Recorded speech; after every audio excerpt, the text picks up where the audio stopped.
Are you a software engineer or IT professional? Do you spend most of your time behind your laptop or behind a computer working on programs and architectures, building APIs and databases?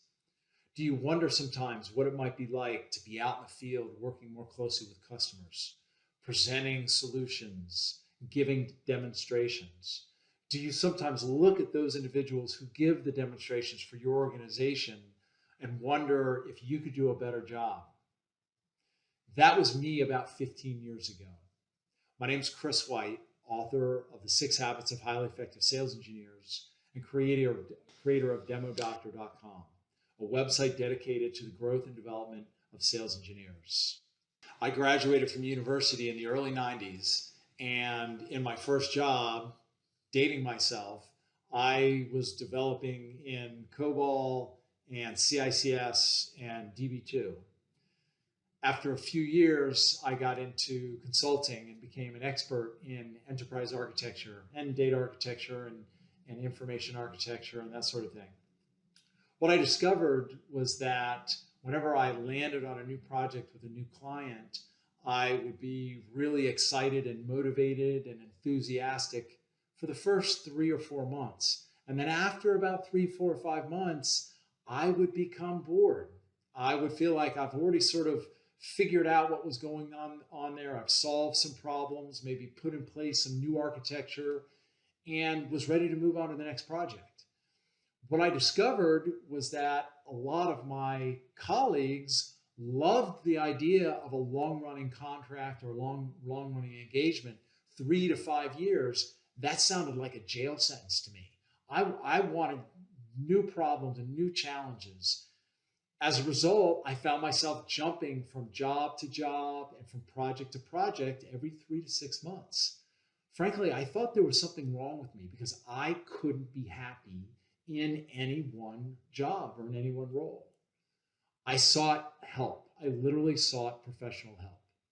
I went through a professional career counseling program, and what I discovered is that there's actually nothing wrong with me at all. I just have a number of unique skills and natural talents that need an outlet. Allow me to share a few examples.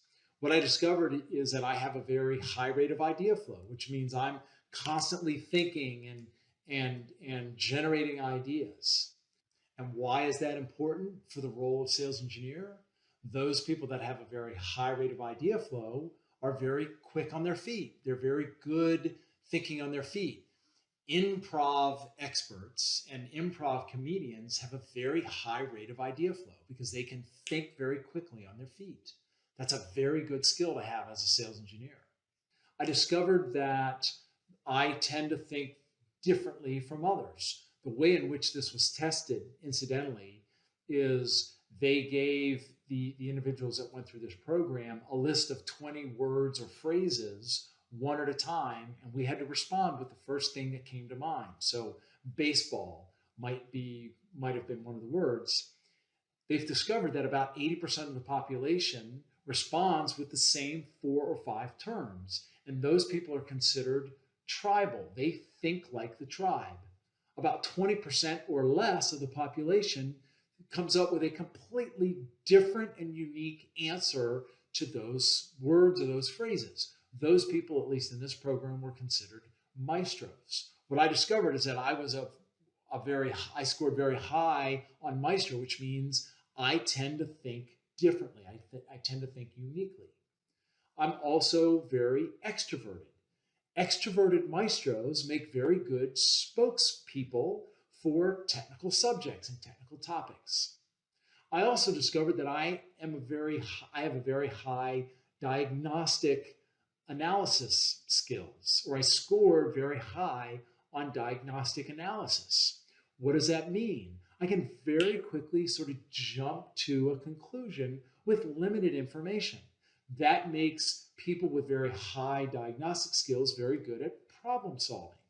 If we're very high on diagnostic and we don't have an opportunity to do constant and consistent problem solving in our jobs, we're going to be like a caged tiger pacing back and forth. That was me. I don't know if you recognize yourself in some of these thoughts as well. So let's put these three things together. High rate of idea flow.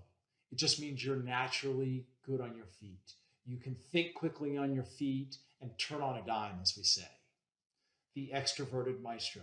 You're extroverted, which means you get charged by being around people, and you tend to think unique, which means you're going to deliver very unique and creative ideas and insights. Again, extroverted maestros make the best technical spokespeople. And then diagnostic reasoning. If you're high on diagnostic reasoning, it means you can jump to conclusions very easily. You're a natural problem solver. If these three things sound like you might just be incredibly satisfied and successful as a sales engineer. If this resonates with you and you think this might be a role for you, I encourage you to go to my website, www.demodoctor.com/free chapter, and download the first chapter of my book, The 6 Habits of Highly Effective Sales Engineers, and begin to discover for yourself if this might be an effective role for you. Like always, remember that people buy from people. The most effective sales engineers develop healthy habits so they can consistently deliver winning demonstrations. Until next week.